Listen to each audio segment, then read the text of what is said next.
Welcome to Cage Pages Radio, powered by the Fan-Sided Network, hosted by the Underground Kings of MMA Radio, John Franklin and TJ Craig. I'm John Franklin of CagePages.com. This week we will talk about all the relevant news of the week and preview UFC 179, the rematch between featherweight champion Jose Aldo and Team Alpha Male Dynamo and number one contender Chad Mendes. Without further ado, let me bring in my main man from the Hot Cage Daily, TJ Craig. TJ, how are you? I'm doing great. Excited for this weekend of fights. There was some big news this week, so man, let's get on it. All right, I'm excited as well. I really want to get to the news this week because there was a lot going on. First, I want to start. Let's talk about Michael Bisping and Luke Rockhold. They were on Counterpunch, which is a new segment on the Ultimate Insider, which I love, by the way. They completely stole it from HBO Face Off with Max Kellerman, but that's neither here nor there. This week, they were on it. They engaged in some verbal sparring where they sort of called out one another's resumes. What are your thoughts on these two in terms of the fight, the counterpunch? Just give me what you got on them.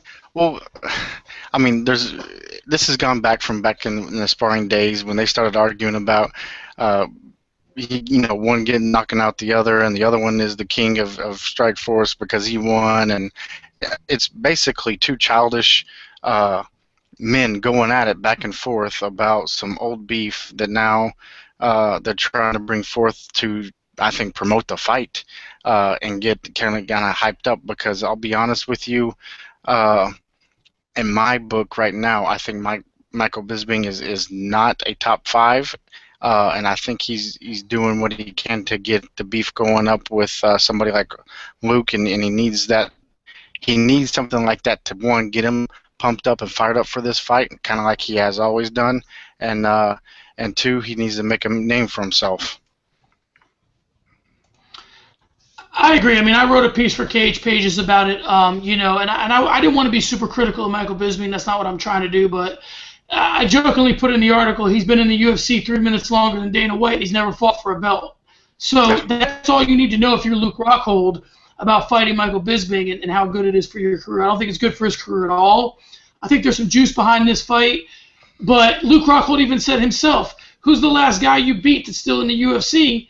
And it took Bisping a couple minutes. He said Kung Lee. Kung Lee just, and we'll talk about this later, was suspended. So, I mean, Bisping doesn't really have a lot of relevant wins. I just don't see what good it does to Luke Rockhold for his career. I think he's wasting his time with Bisping.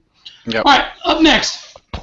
Chuck Mindenhall of MMAfighting.com wrote a great piece about the fact that Americans have taken over all the divisions in the UFC with all the champions, but Jose Aldo, who's actually fighting an American this weekend, being American.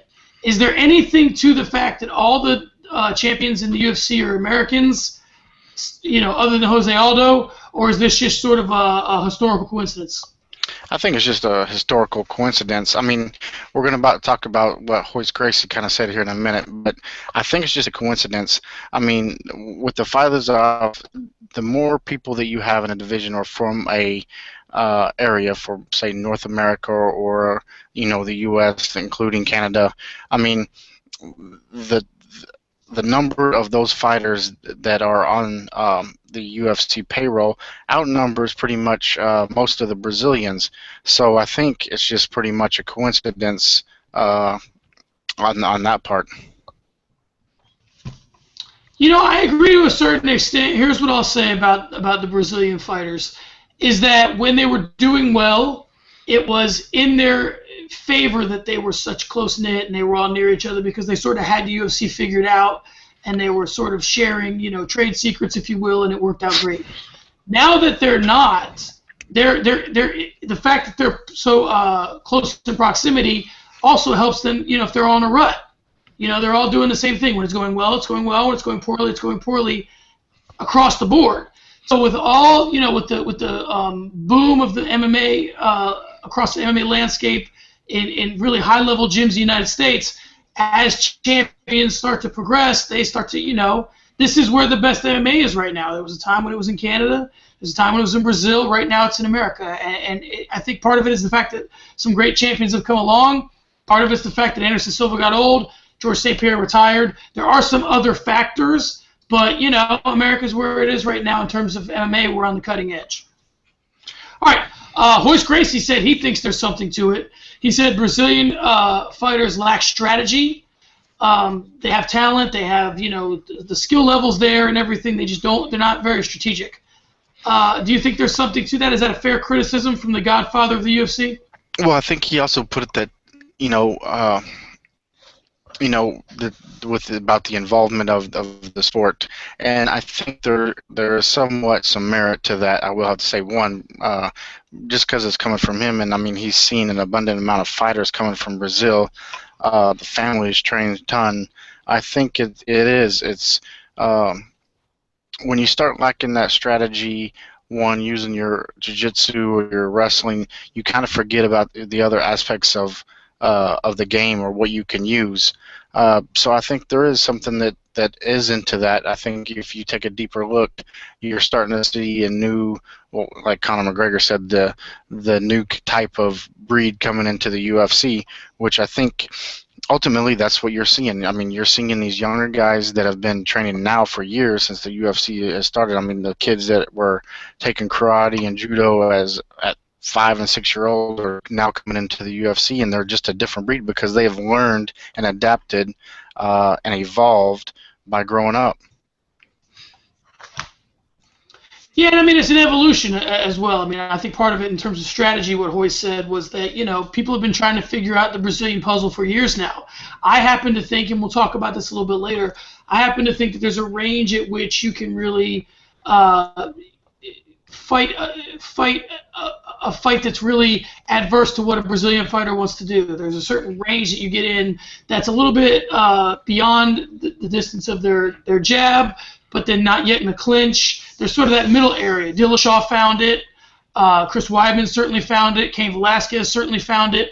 And I think that's the area that when you fight these Brazilian fighters in, they're looking for space. If you don't give it to them, then you can defeat them. So I think the Americans have figured that out. All right, let's talk about the fight that's in the works between Alexander Gustafsson and Rashad Evans.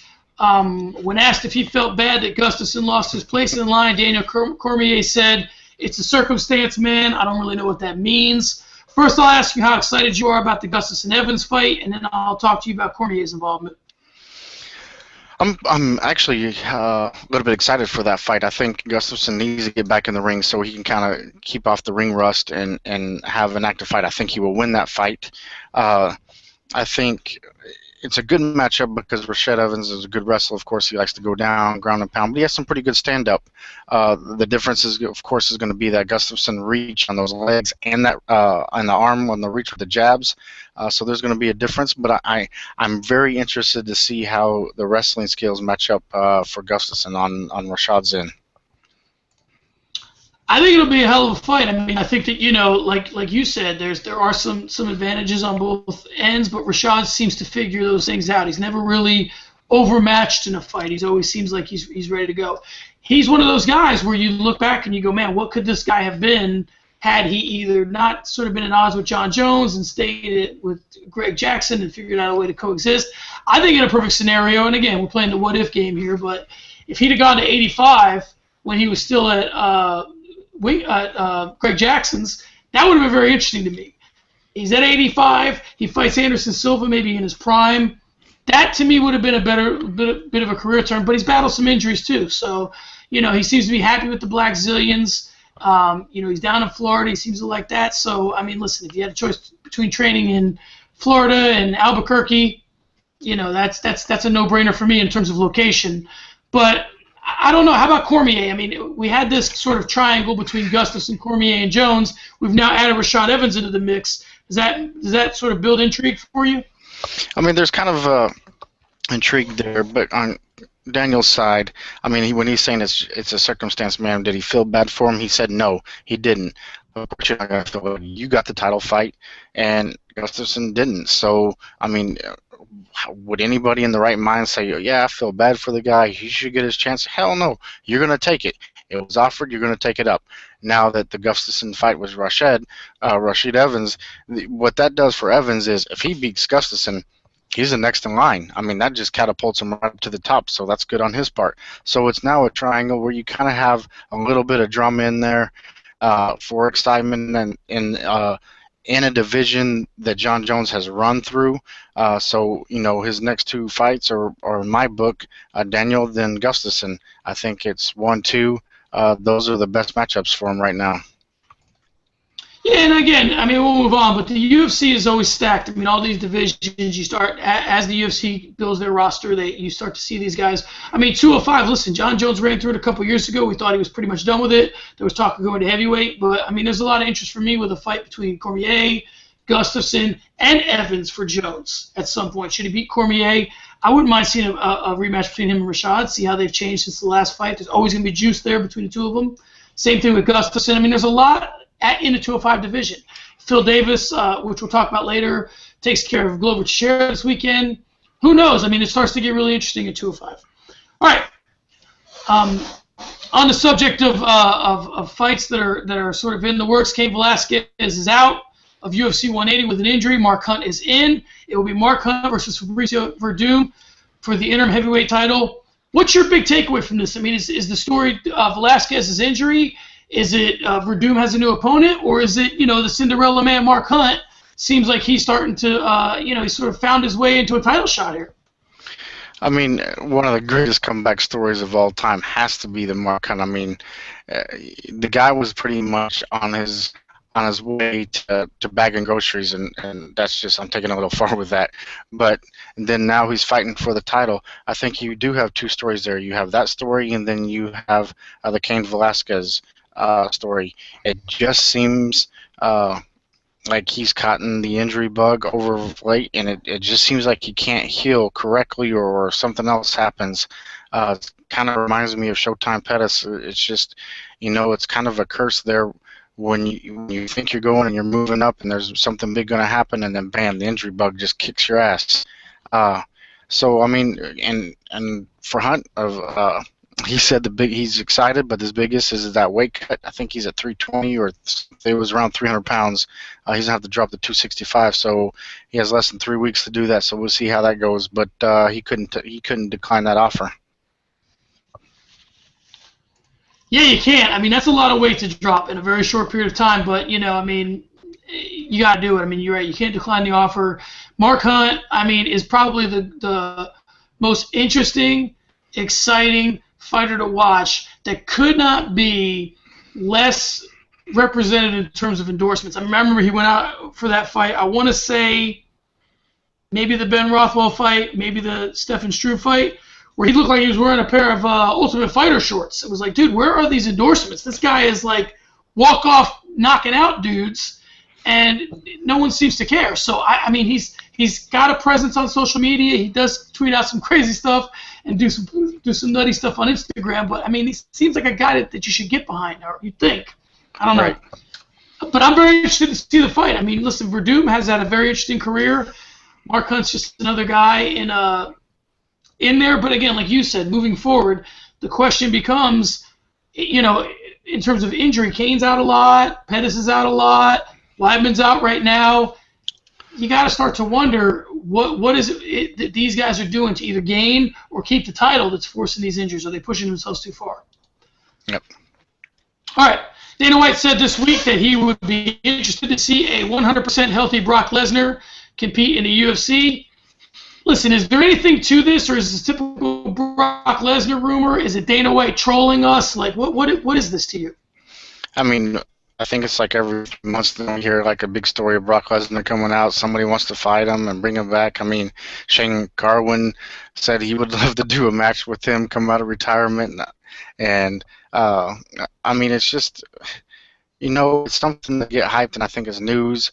And, of course, one of the biggest pay-per-view pullers of all time for the UFC. I mean, why wouldn't they like it back? So him throwing it out there so Brock can kind of hear it, and if he's healthy, he would just come back. But it's a win-win situation for both of them. You know where I stand on this in terms of my interest in pro wrestlers coming in. Now, Brock Lesnar, listen, he came in, he paid his dues, he won the belt. You can make some statements about the heavyweight division at the time, whatever you want to do. But if he was a bum, Frank Mir at the time was not a bum. So if Brock was truly a bum, Frank would have taken him out the second fight. So for me, the thing I think is interesting is I really think there's a lot of meat on the bone of using the pro wrestling community. I just think that the mistake Bellator made was they went the wrong way with it. They're trying to put pro wrestlers, or they're trying to put MMA guys on the pro wrestling shows. You need to get pro wrestlers into MMA and see if they can fight. That's how you get the pro wrestling dollar, not going the other direction. And I think that's what Brock does. I mean, Brock is the, without question, highest drawing pay-per-view guy of all time. Yep. And it's clear why.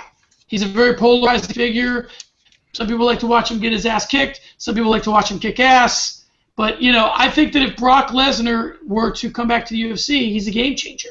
I mean, he immediately is a top of the list main event type of guy who you don't have to necessarily put in there with your champions, because if he goes in there with Kane, he's probably going to beat it the same way he did last time. But you can put Brock in there with some interesting matchups and draw a lot of pay-per-views. So I think that you always have to take a Brock Lesnar rumor to come back to the UFC seriously, because he's a serious guy in terms of drawing fans. Yep. All right, Kung Lee has been vindicated. Well, kind of. His suspension has been rescinded based on a lack of sufficient lab results. Kung thinks the UFC owes him a public apology. Do you think the UFC owes him a public apology? I can't say that they owe him a public apology until I kind of see all the facts of what happened. I mean, who screwed up handling of this drug testing? I mean, was it their fault? And if it was, then yes, I would have to say they owe him an apology. But is it something that it's not 100% capped? They weren't using the right the people to do this testing. So I have to dig. You have to dig into it deeper, and I kind of want to see all the facts come out before I really say yes. Because on the surface, right now I'm still saying no. I agree, and I mean, listen, it was low-hanging fruit. When he popped, we all said, listen, this guy took a picture. He looked like an action figure, and of course he's on something. It has to be. And he comes out with kind of a lame excuse saying that, it was the lighting. I wrote a piece about it in This Week in MMA, and I said, if it's the case that it was the lighting that make Kung Lee look like that, it's the most popular lighting setup in the entire world right now, because everybody would be lighting their photos the way Kung Lee did if that's what made him look that way. So for me, I don't know, man. I think it does give us a little bit of a lesson in jumping to conclusions, because it is inconclusive now. We don't know if he actually popped. He sure as hell looked like it, yeah. But we don't know. So we jump to conclusions. We sort of, drug the guy's name through the mud, and then, now that he's not guilty in the strictest sense of the word, we kind of got a little bit of egg on our faces. Now, if you think that if you're Kung Lee, though, I don't know if I'd be out there demanding apologies and all that sort of thing, because if this were regular sports, not MMA, where the investigative journalism isn't what it should be, they would go find something. You don't poke at the media, or sort of once something comes out in the mainstream media, they continue to dig. It's like Ray Rice started and then it snowballed. Adrian Peterson started and then it snowballed. So if you got a little something, you need to get your ducks in a row. It's not the same with MMA media, but I think Kung may be playing with fire a little bit. I kind of feel like he's Rafael Palmeiro in the sense where he's sort of like sticking his finger at the camera saying, I didn't. It's like, dude, slow down. I mean, you were yoked and you're 40, whatever you are. Let's pump the brakes a little bit with, demanding for apologies. Let me ask you a question real quick. Go ahead. Why is it that everybody who's taking these or popping thinks they're not going to get caught? I mean, and when they do, they deny. I mean, listen, honesty is the number one ally you have for that. But I just don't get it. I don't understand why people just keep going back to the fact that I didn't do it, and then you get popped, and it's finally, after everything comes out, then it's a massive apology, and then it's a year later, then you see the guy back in the ring or on the baseball field or on the football field.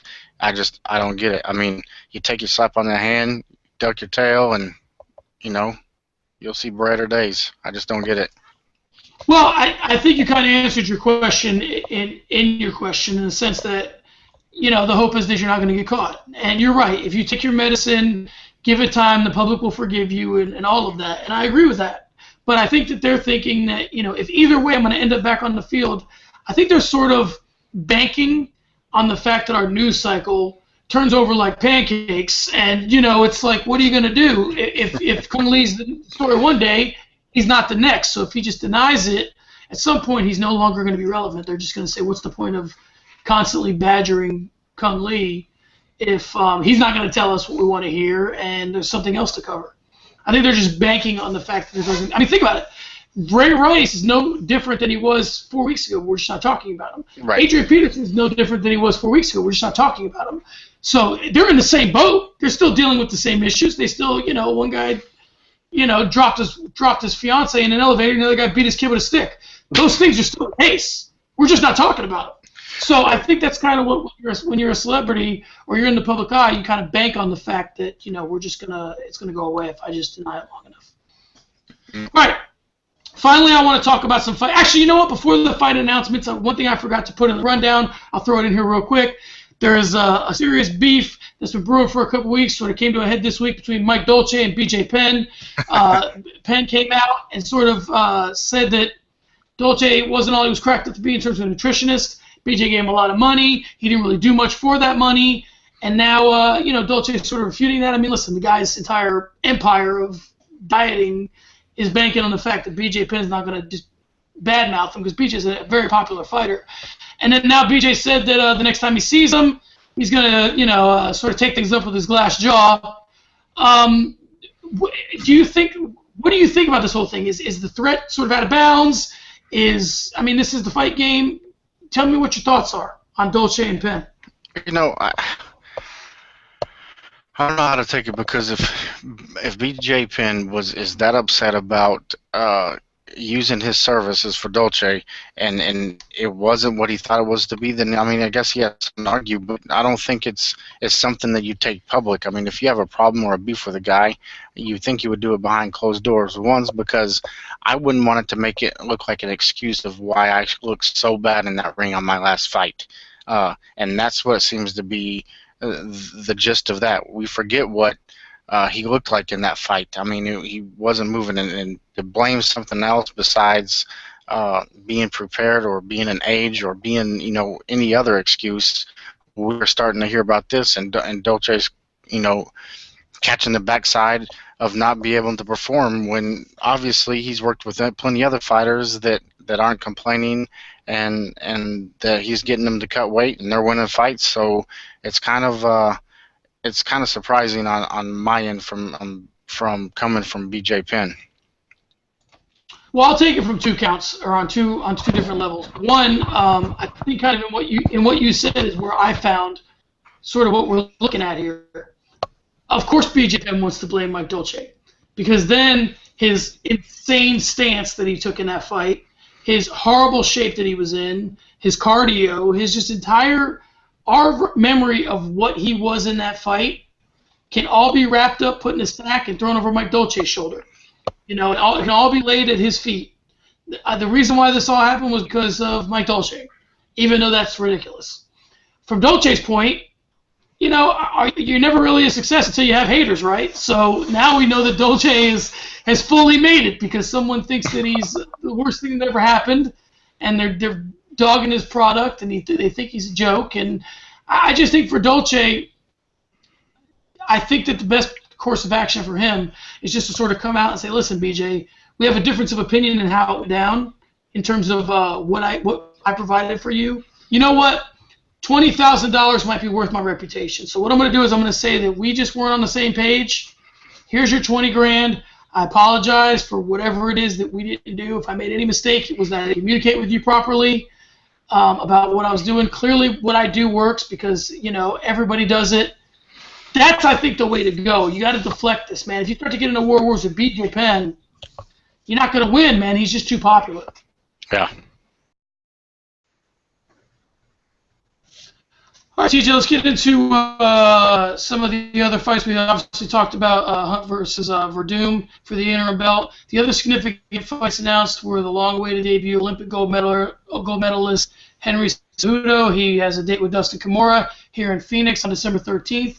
Talk to me about this fight. Are you excited to see Henry? Do you think it's a bad idea that he make his debut in Phoenix? I know they're trying to take advantage of the fact that he's a local fighter, but I mean, are the circumstances good for Henry with his upcoming debut? I think so. I think if you look at it, I'm really interested to see how he reacts on the side of the ring. I mean, he's got a great wrestling background, so are you going to be able to compare him to somebody like Dan Henderson or Daniel Cormier? Is it going to be that type of file coming in there who is well-rounded as well? I think that's going to be something to look into. I'm also excited to see well, just to see how his overall fight, but on the weigh-ins, does he cut weight? How does he look on the day of the weigh-in? Is he looking the Skeletor size or is it bigger? So we'll see how he does, but I think it's a great time for him to jump in, and I think it'll be a good fight. I agree. I think that he's a lower weight fighter. He tried to do 125. Now I believe it's going to be 135. Those divisions are getting more stacked. I don't know if a guy of that weight is ever going to be able to carry a pay-per-view. Obviously, this kid has some Olympic pedigree to him, just like Ronda Rousey did. He certainly doesn't have the personality Ronda does, so that's an issue. But I'm interested to see these divisions, these lower divisions, get more stacked, and to see if we as a fighting public can avoid them. Because on some level, we are avoiding them, and there's a lot of great fighters at the lower weights. Speaking of Ronda Rousey, the other big announcement, and let's hold our breath on this one, Ronda Rousey and Kat Zingano have a date. It is the co-main event of UFC 182, Jones versus Cormier on New Year's Eve weekend. I mean, this is the fight we've wanted all along with Ronda. I think that Kat has a legit shot to take Ronda out in terms of being a striker, which may be Ronda's sort of kryptonite. We'll see. How intrigued are you for this fight? What are your thoughts? I'm very intrigued about it because, like you said, it's a fight that we wanted to see. Kat earned her spot a while back, and she had to fight to get back to it, which she did. She's proved herself. I'm interested to see this fight go down, and I think it's two respectable fighters. And what I mean by that is both of them kind of respect each other, so I don't think you'll see a lot of a name dragging through the mud or anything like that. It's going to be two classy fighters. And when they step inside that ring, I think it'll be a war. Yeah, I think Kat doesn't really get enough credit or as much credit as she should for just how motivated she is and how Ronda seems to be this sort of undeniable person in terms of some of the stuff she said on Jim Rome.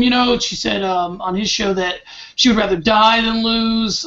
She lost the Olympics and that really affected her. So I don't know. I'm interested to see the fight. I like Kat a lot. I like Ronda as well. I think they are obviously at this point, forgiving Cyborg and Misha from being excused from the discussion. They're the two best 135-pound women in the world, and I'm really interested. This is a fight that's been a long time coming. I'm really interested to see it. All right, speaking of fights, we got some good ones this weekend. Let's get into that. It's UFC 179 coming to us from Rio de Janeiro, Brazil. On Saturday, the main event features UFC featherweight champion Jose Aldo taking on number one contender Chad Mendes. It is the first rematch for either fighter. Their first fight ended with a first-round KO by Aldo of Mendes. This fight was originally scheduled to take place August 2nd of this year at UFC 176. TJ, talk to me about the tail of the tape for these two fighters. Well, it's basically a matchup of two pretty much same-sized gentlemen, the same age. They're 129 with Mendes, Aldo's 28. They're respectively 5'6" and 5'7". The big thing is when you come talking about the tail of the tape is with the wins. Jose Aldo is 24-1. Mendes is 16-1, with his only loss being to Aldo. But the biggest story here is the streak of Aldo. I mean, I think he is one of the Brazilians who adapt, whose game continues to get better.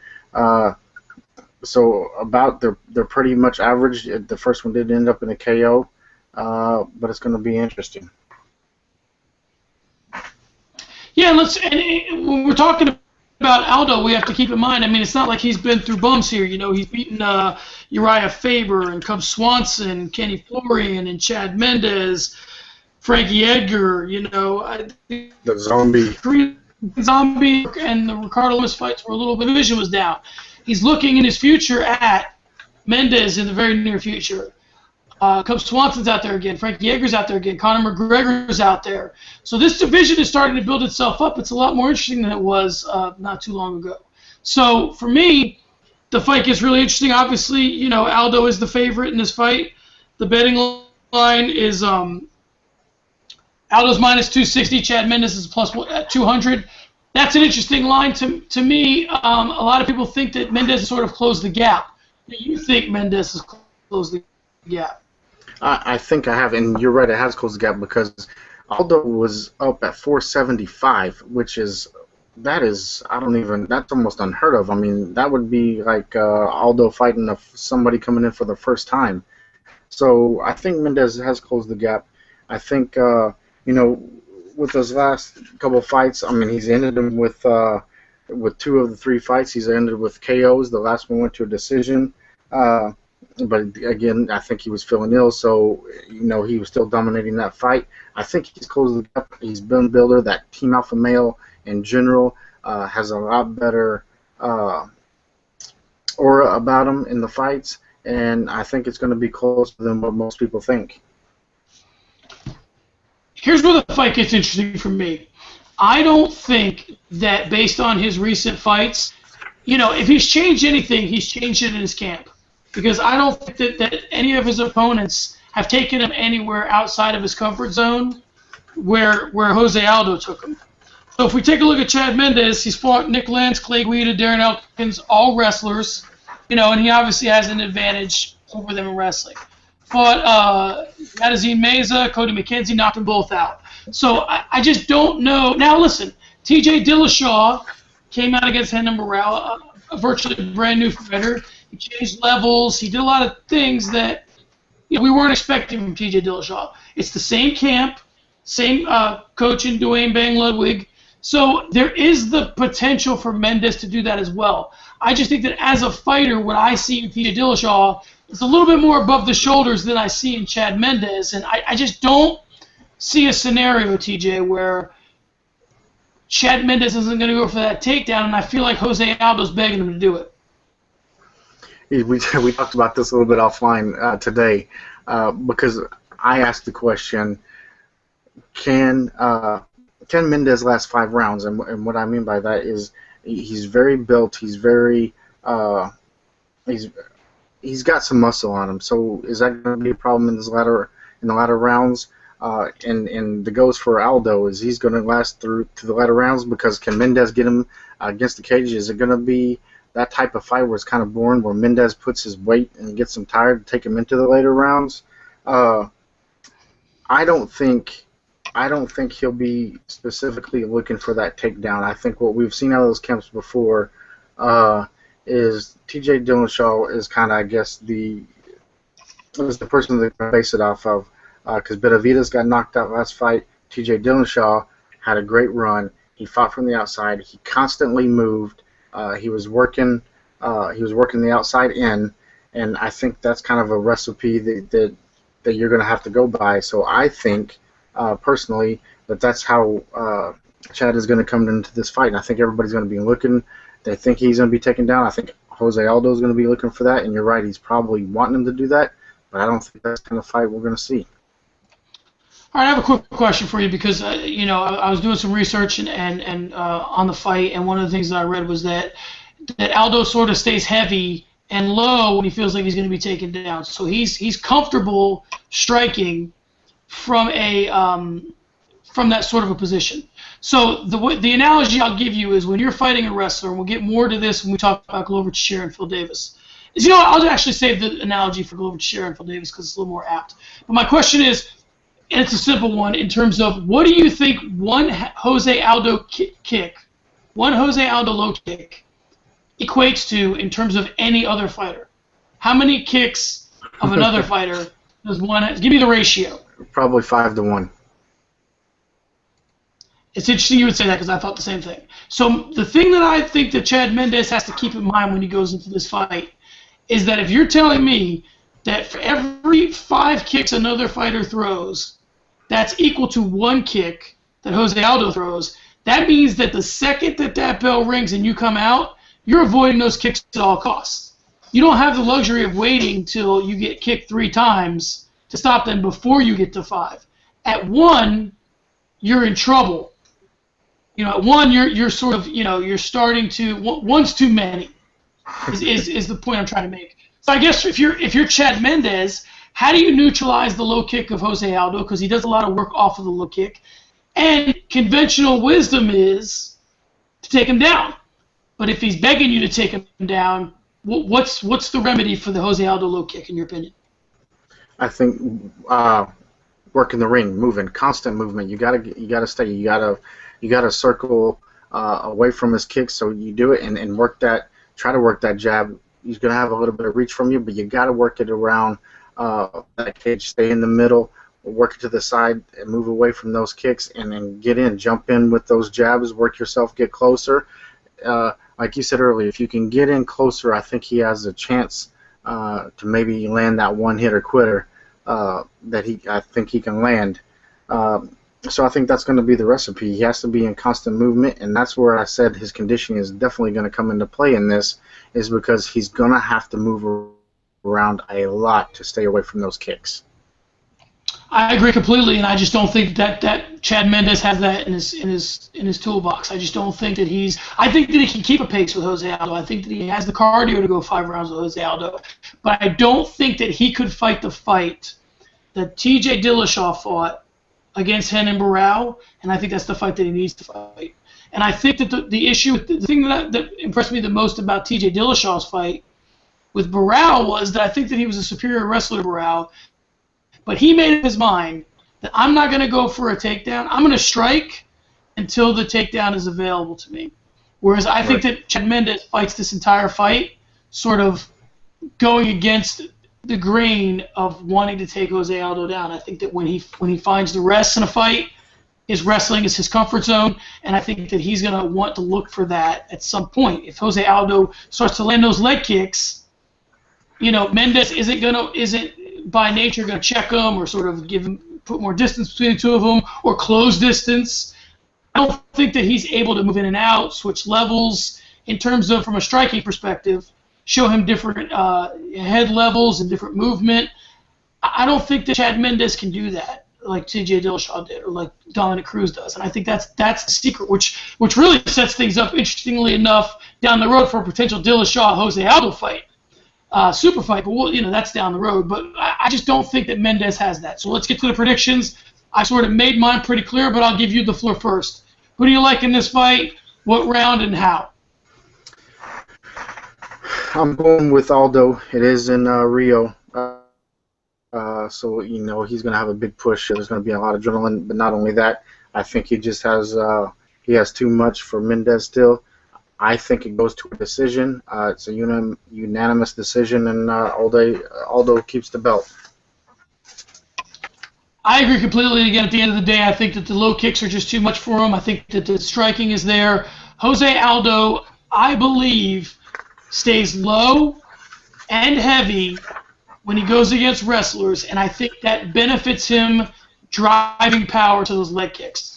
I think that it's all correlated. I think that he's comfortable in that position, whereas a lot of fighters wouldn't, where I'll get to here in a second when I talk about Glover Teixeira and Phil Davis. But I think Jose Aldo is comfortable in that world, and I think that Chad Mendes, no matter how much he wants to, is not going to be able to avoid the fact that his comfort zone is taking fighters down. When he feels the rest, I think he's going to go for a takedown. I think that he's going to meet a similar ending that he did in the first fight. I think he's just going to get caught sort of in an in-between moment, and Aldo's going to finish him.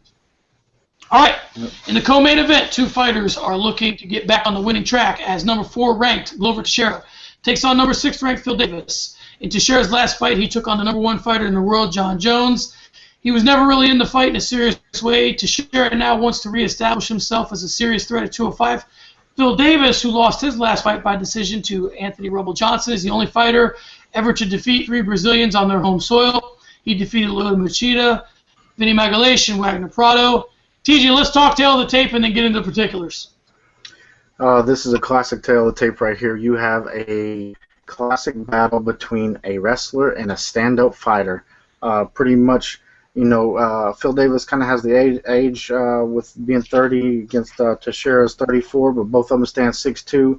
The reach goes a little bit to Phil Davis, but other than that, they're pretty much evenly matched up. You got 12-2 Phil Davis with a 22-3 record versus Teixeira.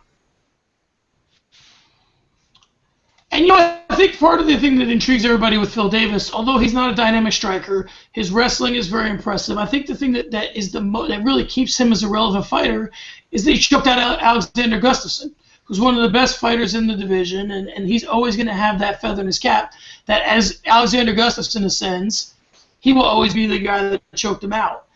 Teixeira, I mean, obviously, he brings a lot to the table as well. I mean, he's got great hands. He hadn't lost in forever. And he is sort of a protege of Chuck Liddell and fights very similar. He has good takedown defense and is able to sort of keep the fight on the feet, which is where he wants it. But the question that really this fight comes down to is this a classic striker versus wrestler fight? What makes the fight interesting for me is that Teixeira's striking is light years ahead of Davis's, and Davis's wrestling is light years ahead of Teixeira's. So the question becomes, whose defense is better? Teixeira has great takedown defense, but against Davis's wrestling, I'm just not sure that the takedown defense is going to be adequate. Now, in terms of the betting odds, Teixeira is the betting favorite. He's minus 285, whereas Davis is plus 205. So with all those things being taken into account, where do you feel? I mean, who has the advantage and who has the disadvantage in terms of their strength and the other's weakness? I think it's pretty much evenly matched up. You're right. Teixeira has a stand-up game that can't match that Phil Davis can't just match, and vice versa on the wrestling.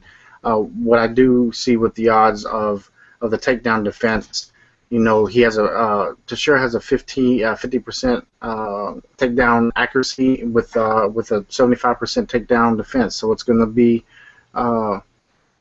close because here is the tail of the tape right here. The takedown accuracy for Phil Davis is only 36%. His defendants is 73%. So what you're seeing there with an accuracy of only 36%, is that because he tries to go for the takedowns more often, as he's trying to constantly work that? And if he does that, is he doing that in this fight? He's opened himself to get caught with one of those Teixeira blunders that will come across him. So I think the matchup is going to be pretty close, but I think just Teixeira is just too much for him. I agree. I do think he's too much for him. Obviously, Teixeira has been in there with the best in the world. I wouldn't say he actually held his own, but he knows what it is to be in there with a great fighter, a great wrestler, someone that's way more well-rounded than Phil Davis. That's MMA math, and that doesn't always work. But I think for me what this comes down to is a few things. Will Davis, okay, so Teixeira has the goods when it comes to striking, but Davis has the greats when it comes to wrestling. So the question for me becomes, with Teixeira liking to sort of fight in close, does that put him at risk for the takedown?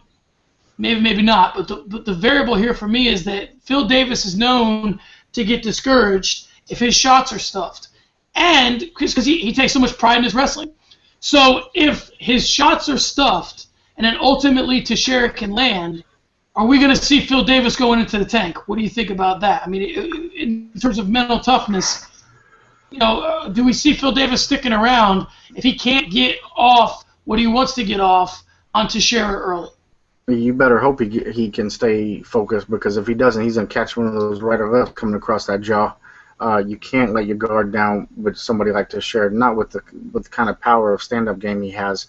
You keep working it. I mean, it doesn't matter if it's the first or the third round. If you're right there, if it's a competitive fight, you just keep working those takedowns until you get it, and hopefully you can get on top of him, do some ground and pound or work a submission. That's one thing he cannot do, is get discouraged during this fight, because it's the first time he does. I think Glover will capitalize on that, and it might be a short ending. Yeah, Glover has those kind of hands. He can take you out, with a very small window, and I mean, he'd put a pummeling on the man we're about to talk about next. But, I just think that it's very interesting to me, and it's sort of a conundrum in the sense that, and we'll talk about this as we move forward on Cage Pages Radio, but, as a fighter, if you're a great wrestler and you have that, at your disposal, you can always go to it.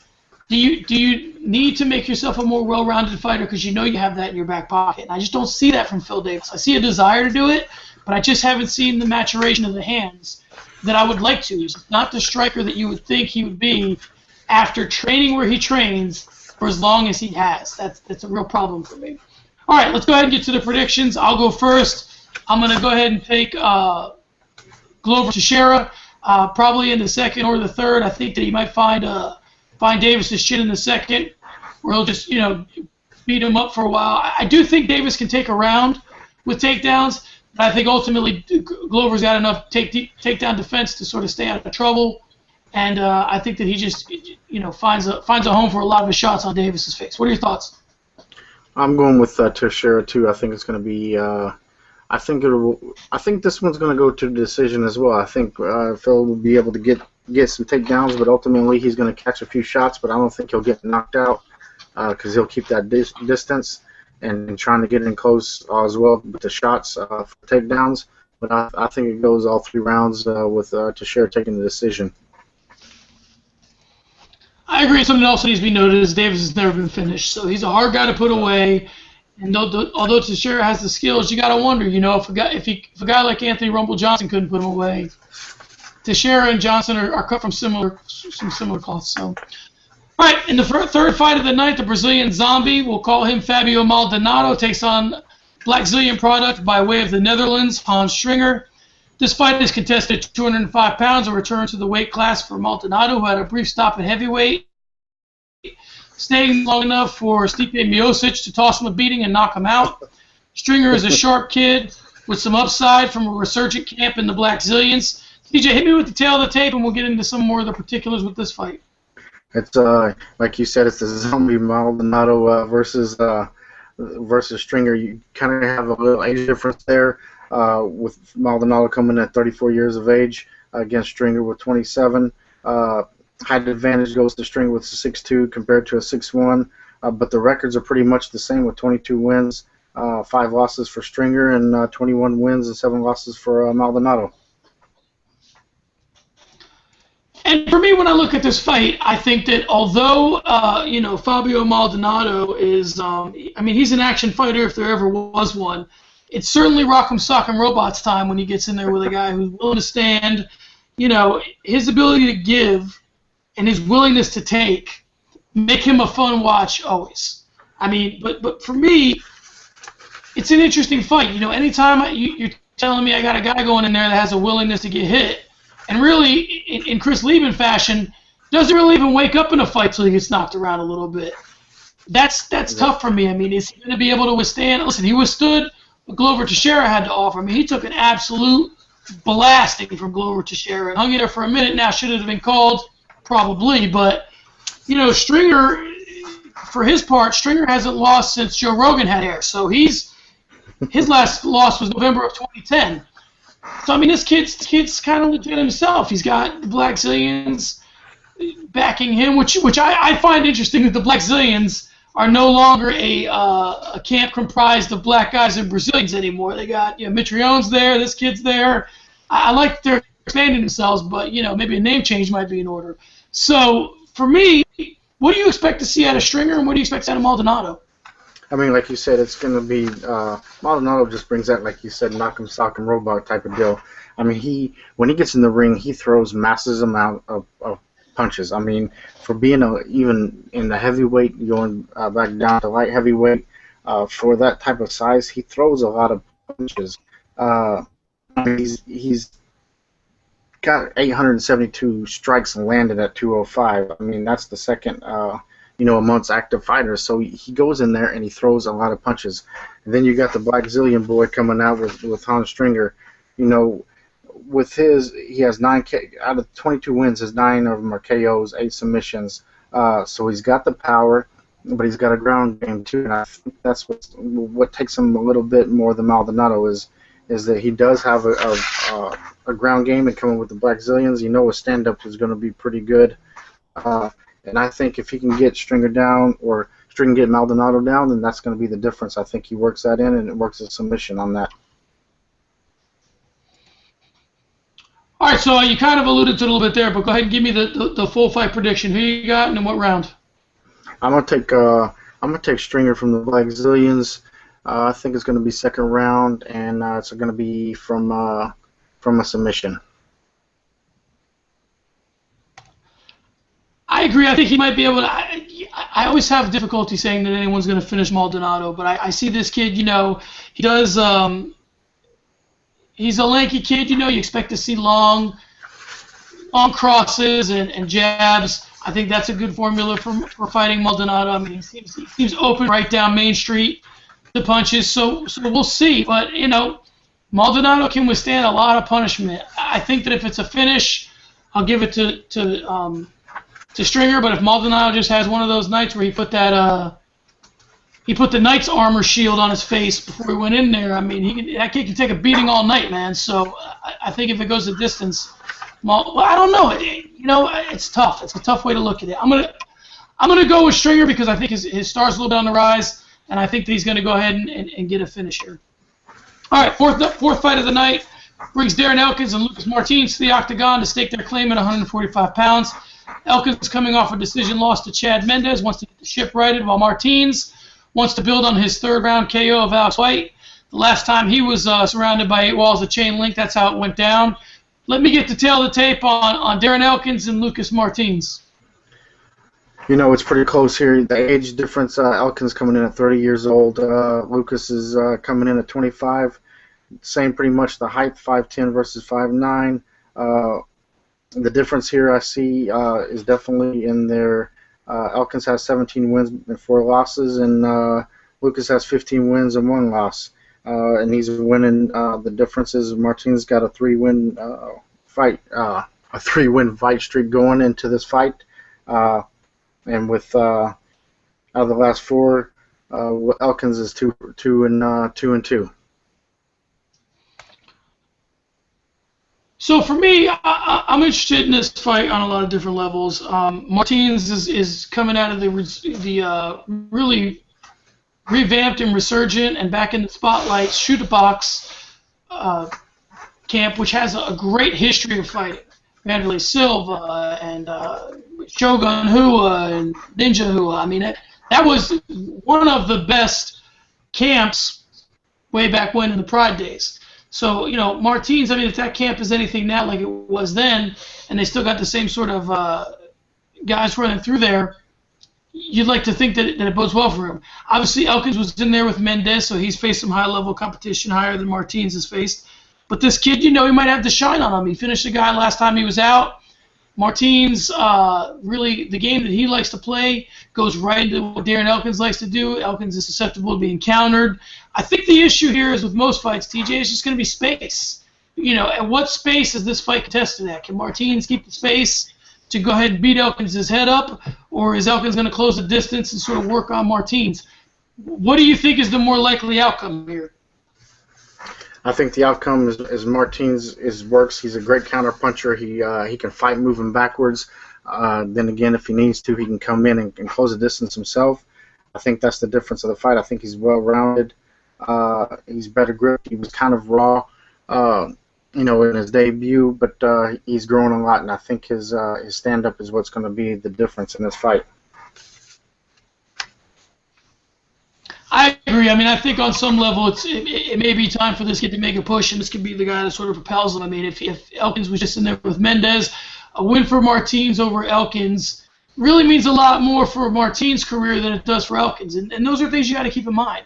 Martins is going in there knowing that Elkins springboards him into top 10 fight potentially, so or top 5. I mean, it really puts him on the map. Beating a guy like Darren Elkins, it's obviously a much bigger win than Alex White. So you can see the UFC sort of making the push for Martins in this fight. The writing's sort of on the wall. He is the betting underdog. Elkins is minus 180. Martins is plus 150. So for me, I agree. I think that this is the fight. You know, when you look at a fighter's resume and the pantheon of fights that he has, there are a few fights here and there that are the fights that really are what put him on the map. I think for Martins is the one that puts him on the map. I think he looks impressive. I think Elkins is a grinder, but I just think that Martins is a more dynamic fighter, and it's sort of his time. So I'll take Martins, and I'll take him with a stoppage. All right, fifth and final card of the main has Brazilian Carlos Diego Ferreira going against Rafael Cordero, pupil Beneil Dariush. I had his name maybe a little more familiar to American fans. In his last 2 fights, he finished 2 tough vets, choked out Colton Smith in the first, knocked out Ramsey Nijm in the second. Let's talk about the tail of the tape with these two. The tail of the tape, it's pretty much around the same like the rest of them. The age difference goes to Beneil Dariush. He's coming in 25 against Carlos is 29. They're about the 2-inch height advantage goes to Dariush and around the same reach. The difference is Carlos is 11-0 and Dariush is coming in at 8-1 with ultimately his only loss was against Ramsey, and that's who Carlos just beat in the last fight. Yeah, again, we're doing MMA math here, and I get that, and it's tough not to do. You know, you look at common opponents, you look at what fighters do, you try and figure it all out before they get in the cage, because once they get in the cage and the door's locked, I mean, all hell breaks loose on some counts. Everything goes out the window. Things that you think a fighter might do are replaced by things that he sort of places he feels comfortable, things he feels comfortable doing. The line here is Carlos is a minus 170 and Beneil is plus 140. So obviously Carlos is the favorite, but some of the stuff that I'm reading says that Vegas is sort of missing the boat on this one, and Beneil's looking good. Obviously, for me, but for me, the fact that you are a pupil of Rafael Cordero carries a lot of weight with me. I think that he's one of the finest coaches there is out there, sort of under the radar. His name is known to those in the know, but not maybe to casual fans.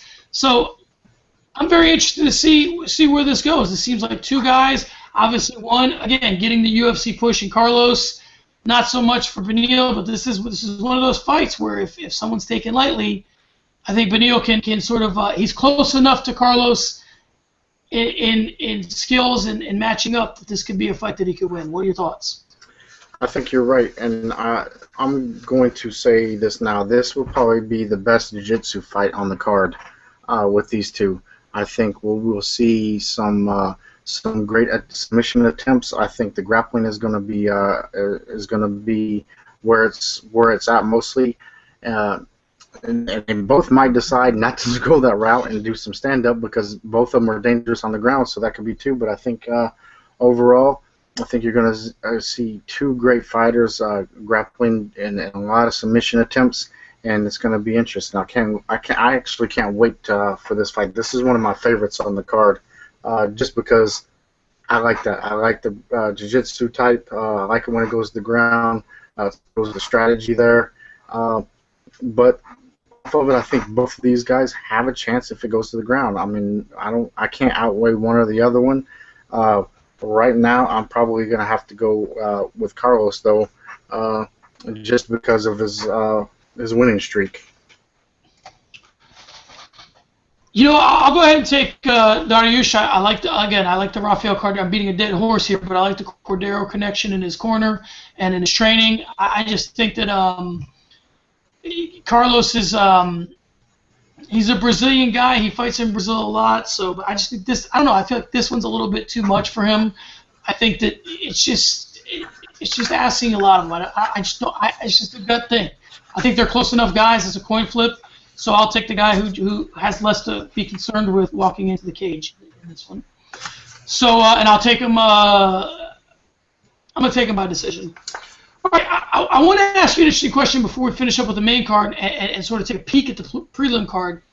On the main card, in retrospect, a year from now, 3 years from now, 5 years from now, what fight do you think on the main card is going to be the one that ultimately changed the MMA landscape the most? Ooh. On this card, man, on the main card, I think Chad Mendes has the ability to do it, just because of the way Alpha Male is coming and bringing the fight game lately. I think if Mendes can keep that fight strategy in the ring, if he knows what he's going in there to do and implements his game plan, which is so cliche about me saying that, because isn't that every fighter's want. But other than that, I think it's Chad Mendes has the ability to make a statement tomorrow for Team Alpha Male.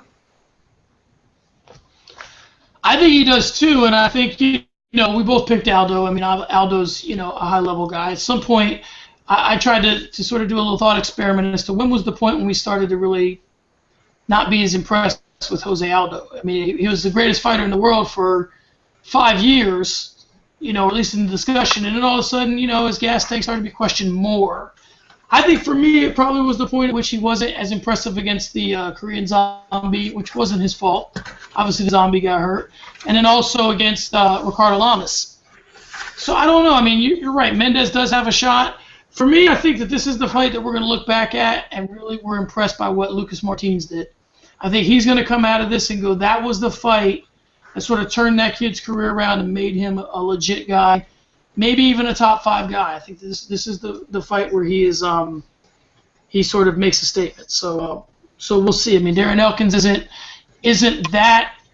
Darren Elkins is a solid guy, but I think that if you go in there and look really good against Darren Elkins, you start to get perceived differently. It's kind of like going in there and blasting out a guy like Clay Guida. Clay Guida doesn't mean that much to your career in the grand scheme of things, but when you look super impressive against him, then it sort of tells us kind of who you are and where you're at. All right, let's take a peek at the prelim card. Again, it's for me, it's not a super exciting card. Full disclosure, I don't really ever get super excited about prelim cards unless they're something that is specifically being marketed to be exciting. A Fox card, or where they're really trying to knock my socks off with a prelim card. Neil Magny's on the prelim card. Scott Jurgensen's on the prelim card. Andre Fili. Chico Kamosh. What do you see on the prelim card that's got you excited? Anything? Yeah, the Fili versus the Fleet fight. I think that intrigues me a little bit. I think that might be one of the fight of the night contenders. Both of them like to stand up. They have equal amount of KOs on just about submissions. I think it's going to be a stand-up brawl. I think it's going to be. This one could be a barn burner, and that's the one I'm looking forward to. For me, it's the Neil Magny and separately the Neil Magny and Scott Jurgensen fight. Scott Jurgensen, for me, he's just one of those WEC guys that always comes in the cage and just is ready to throw down. He's hashtag WEC never forget every time he gets in there, and you gotta love the kid for it. So that's why I'm going to keep my eye on the prelim card. It should be an interesting card overall. Let me ask you kind of a weird question. What kind of a number are you expecting out of this pay-per-view?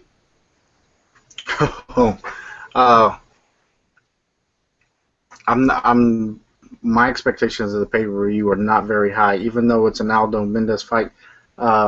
I don't see a lot of clout just because of the undercard. I don't think it has enough clout to back it up for the 1 and 2. Because if you're really not a fight fan, I guarantee not everybody can name the rest of the main card, or maybe even see them fight that much. So I don't think this pay-per-view is going to be huge. I think there's exciting fights on there, but it goes back to about quality and not quantity. Yeah, I agree, and I guess for me, a question I wonder sometimes is how the UFC sort of comprises, because Jose Aldo's recently been sort of complaining about fighter pay, and Floyd Mayweather's come out, he's sort of telling tales about having an MMA promotion again where the fighters get paid more, which is, sort of like Brock Lesnar rumors. A Floyd Mayweather MMA promotion rumor pops up every once in a while, but I guess I'm wondering that when the UFC scheduling these fights, I mean, it seems like they're always having Ronda Rousey on an undercard, or Conor McGregor on an undercard, or certain guys, or ladies for that matter, on a co-main event is what I mean to say.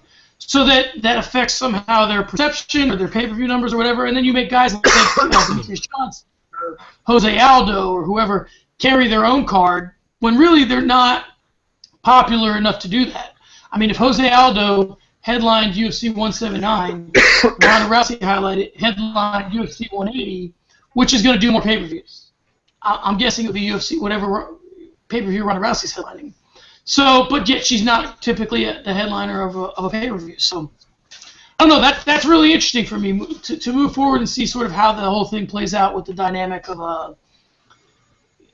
how the pay-per-views are sort of main evented and by who, and how that person is then supported by the fights below him. So, okay, so, but at the end of the day, listen, it's a weekend of fights, so you got to be excited, right? I mean, for whatever it is, a Chad Mendes fight, Jose Aldo, Glover Teixeira, Phil Davis, I mean, is that not enough? Is that not enough to carry the night? I mean, that's for your average fight fan, that's probably enough. You'll have some good fights probably on the, on the undercard. You'll have some good ones. It's going to carry its weight. But don't think that this is going to be a top 5 or even 10 pay-per-view of the year. All right, last question. It's an easy one. If you were a casual MMA fan, do you pay for this pay-per-view? Man, that's a hard question because me as a casual fight fan back in the day, yeah, I would have bought it.